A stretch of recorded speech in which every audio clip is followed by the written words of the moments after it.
Whenever Herbert Joksch heads out in his BMW 501, it's as if time had stood still. The retired Munich policeman bought and lovingly restored the car that impressed him the most during his many years of service. Dubbed the baroque angel by Germans, the BMW 501 helped the Munich police catch the bad guys in the 1950s and 60s. Joksch says in the early days nobody could shake this car off. In daily service, this car was the officer's life insurance, so to speak. Auto unsere Lebensversicherung, wenn ich das so bezeichnen darf. BMW unveiled the 501 in 1951. It was a conservative car based on 1930s design. Its six-cylinder engine was likewise a pre-war invention. The Baroque Angel was also a star in Isar 12, a TV crime series. Then, as now, only real policemen were permitted to drive the cars with the blue lights. The Munich police had 17 Baroque Angels. After an average of 10 years and 130,000 driven kilometers, they were then taken out of service.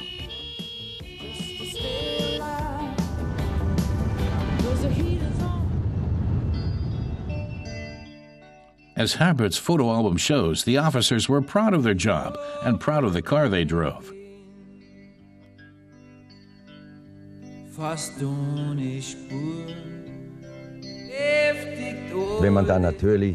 Joksch says when you were standing outside on Marienplatz for 7 hours at a time, directing traffic as a traffic cop, and then some fellow policeman drove through the square in their Baroque Angel, all you could do was wave to him briefly. It wasn't a feeling of envy, but your dearest wish at that moment was to one day be allowed to sit in that car.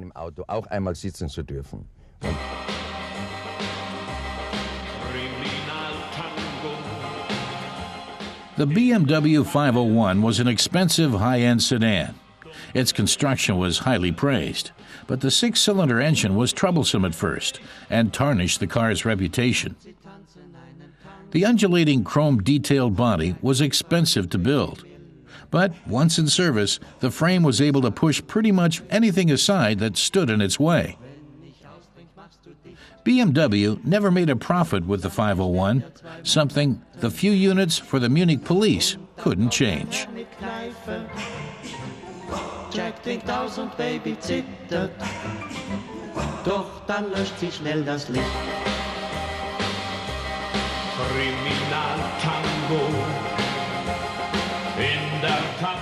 It was a green field of luxury, including on the inside. Nothing but the best for Munich's finest.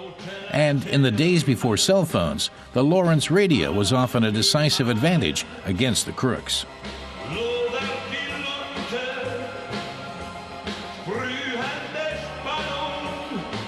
The 2-liter six-cylinder engine under the curvaceous hood mustered 65 and later 72 horsepower. Top speed was 145 kilometers per hour. At the time, an Opel Kapitän was no faster, and hardly anyone had a Mercedes 300 SL anyway.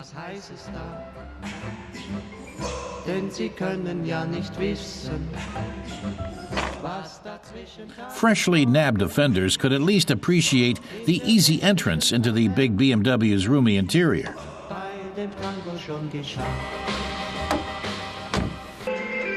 When Herbert Joksch and his colleague Jochen Meyer drive through Munich today, it's as if the old days were back. Drivers still respectfully make room for the old BMW. Plenty of youngsters in the 1960s probably became policemen only in the hope of driving one. In any case, no successor model has ever equaled the 501's lasting legacy with the Munich police.